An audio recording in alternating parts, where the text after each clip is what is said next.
Hey guys, welcome back to another album review. Today I'm going to be talking about the new Westside Gunn album 10. This is the 10th and final installment to Westside Gunn's Hitler Wears Hermes series. Although it does seem that this album was not released with the full title, I'm only assuming that was due to Kanye West's recent comments.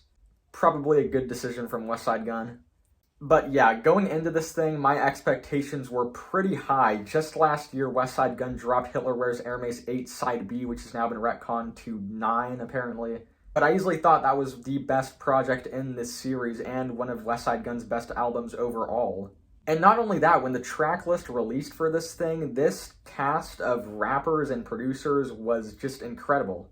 You have absolute legends on this thing like Ghostface Killah, Raekwon, Busta Rhymes, Run the Jewels, Black Star, even RZA and Pete Rock on production. So with that information being known, I was just expecting like something almost even better than Hitler Wears Hermes 9. Sadly though, that was not really the case for me. This album starts off very rough.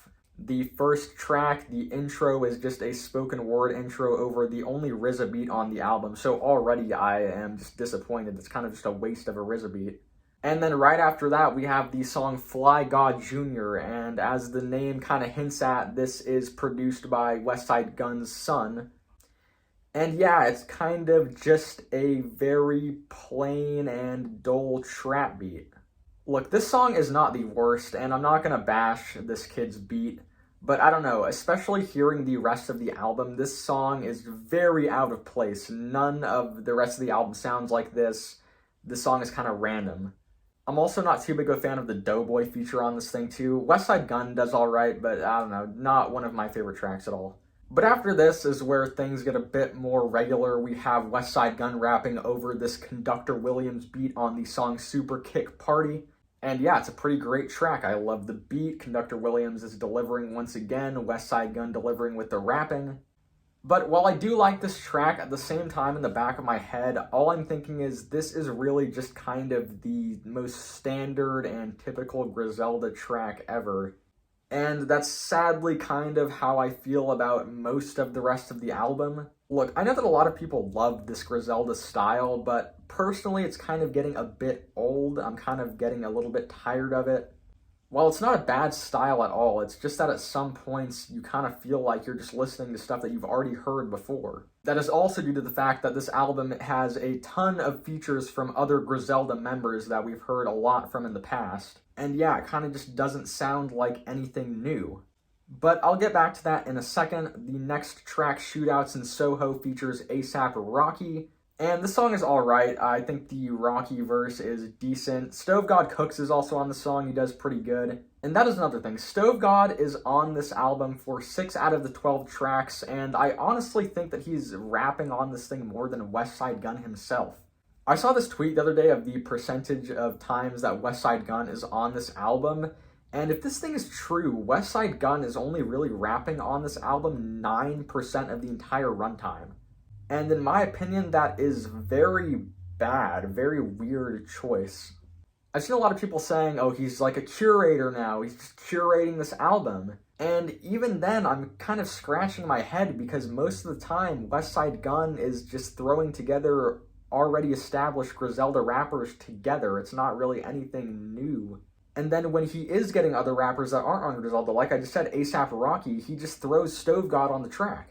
The song switches on everything with Run the Jewels, has Westside Gunn only on the hook, and he gives the final verse to Stove God again. And the song before that, God Is Love, does not even have Westside Gunn on it at all, but instead has Stove God again. I don't really have anything against Stove God. I think he's a good rapper, but like, I want to hear Westside Gunn on his own album. And with that being said, these songs with only Westside Gunn on them happen to be my favorite tracks on this thing. The song Mac Don't Stop has this great Pete Rock beat, and Westside Gunn is on it nicely. Nigo Louie, while it does have this beginning skit from his daughter Westside Pootie, Westside Gunn fucking kills this beat, and I love the beat too.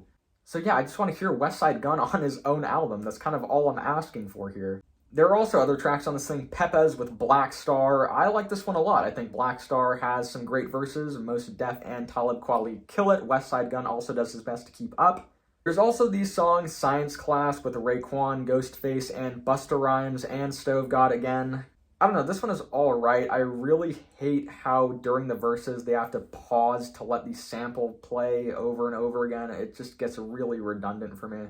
Luckily though, the last track, the close-off of the Hitler Wears Hermes series, is this Griselda Posse cut.